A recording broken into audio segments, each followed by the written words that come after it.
Mi-a luat 6 ani de educația copiilor ca să înțeleg asta. Și îți spun în mai puțin de un minut. Mulți părinți îmi spun același lucru. Încearcă tot și nimic nu se schimbă. Se simt vinovați, se simt pierduți.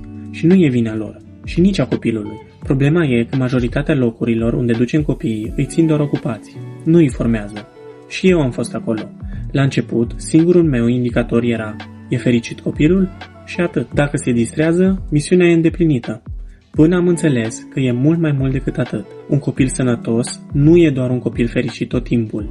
E un copil cu caracter. Am văzut că nici prea multă libertate nu merge. Nici prea multă autoritate. Au apărut o mulțime de locuri care promit că se ocupă de copii, dar o fac din motivații greșite. Educația sănătoasă nu înseamnă doar distracție. Înseamnă dragoste și fermitate în același timp. Reguli aplicate cu blândețe. Mișcare zilnică. Adulți care înțeleg cu adevărat ce simte copilul tău. Înseamnă să formezi un om, nu să distrezi un copil.